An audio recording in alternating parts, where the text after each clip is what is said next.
A very good morning to Dr. Narani. Today I'm going to talk about conversations and the 7 building tasks. So first, about conversation. What is conversation?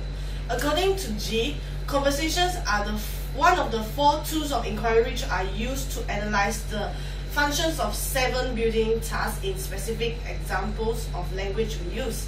So, by interpreting someone else's words, we actually relate them to what we have known. In other words, conversation actually is the general knowledge which almost everyone knows about. So when we talk or write about something, what we are saying are actually relating to other themes, debates, or other motives that are familiar, that everyone is familiar with in the society. We know about the pros and cons about certain topics. For example, we know that smoking leads to health problems. But when a person says smoking is associated with health problems, because we have the general idea that smoking is bad for health. However, we will not think that health problem will lead to smoking. This is because we are aware of the issues discussed over the all effects smoking. Thus, we can say that conversations are related to the frameworks and we use them to interpret the meanings of the languages. And next, I'm going to talk about the building tasks, and the first one that I'm going to touch about is significance. So in the context of CDA, critical discourse analysis, significance is one of the building tasks of language. It is when language is used to render something significant, according to G in 2005. In other words, significance is when the lexical and grammatical parts of language, otherwise known as text, it is used to make people or things more or less significant. When it comes to CDA, each of the building tasks is associated with a question in order to assist the analyst. In regards to significance, the question that should be asked is, how is this piece of language being used and to make certain things significant or not, in what ways? Significant is a text can be shown by the repeating of certain words. For example, in one block, we can, if the block is about smoking leads to health problem, there will be the words that be repeating smoking, smoking, and smoking. So, for example, another example is if a teacher is given a lesson on healthy foods, he or she would be repeating words such as nutritious, balanced diet, vitamins, and so on and so forth. And the students listening to these words will notice the significance of it in relation to the lesson. The second building task that I'm going to talk about is practices, or known as activities. Practices are socially recognized and institutionally or culturally supported individual that usually involves sequencing of combining actions in certain specific ways, according to G again. In other words, practices in GCDA means by our use of language, we can inform others of what we see ourselves are doing. The most important is what is being and help others recognize what is going on. In this building task, people use language to build activities and practices which are enacted by what we say, do, or what we are, with one condition, which is these practices already exist. New practices are normally started by the people from the variations and transformation of existed practices. Languages and practices can only exist with each other in one reciprocal process through time.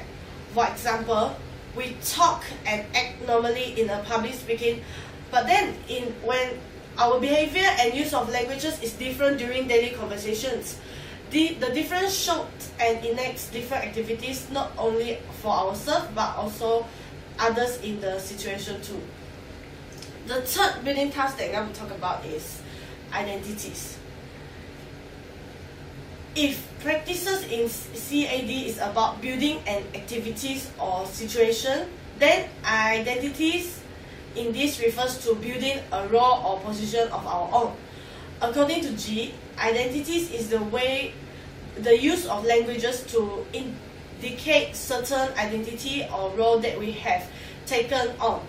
In other words, we uses languages to switch or enact a new identity. The use of language here means the way we speak or even the way we write.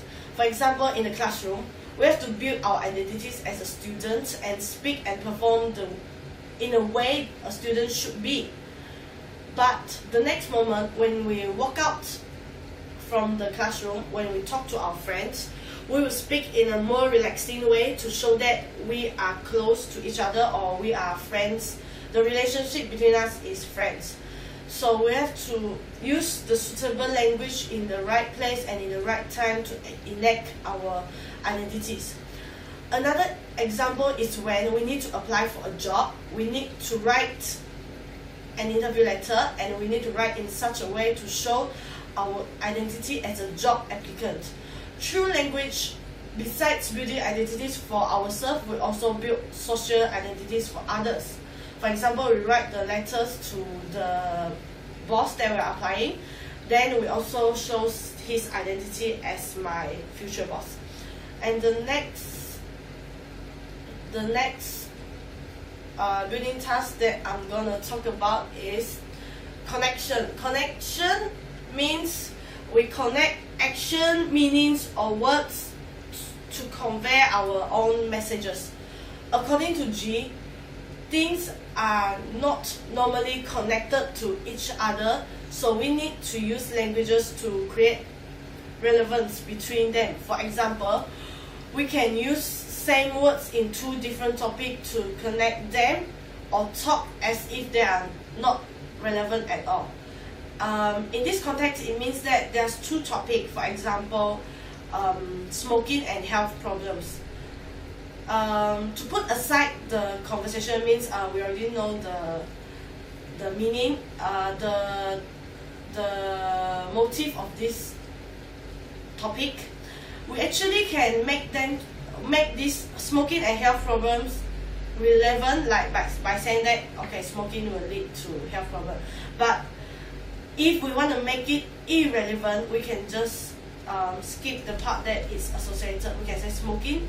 Smoking is like we can smoke using cigarettes, shisha, everything. But then it's not related to the health, and we can relate health to other. For example, like drinking, but not smoking. So we can. There's no connection between these two topics. Okay, so the next building task that I'm going to talk about is relationships. Relationships are how the use of language signal what sort of relationship we want to have, or are trying to have with other listeners, readers, or other people. According to G, again, the way we communicate with others will enact the social relationship between people and a group of people. In other words, we use languages to build social relationship, and the way we speak also depends on the relationship we have with that particular person. Okay, for example, when we want to go to the washroom during a lecture, we would ask this lecturer, "Professor, may I excuse myself to the washroom, please?" to show a formal and courteous relationship between us and the lecturer. But in the same situation, but the receiving party is our friend, we would say, "I want to go to pee." So actually this shows that we are having a close and more non-generational relationship with our peer. Okay, so this is what I'm gonna talk about. So okay, thank you.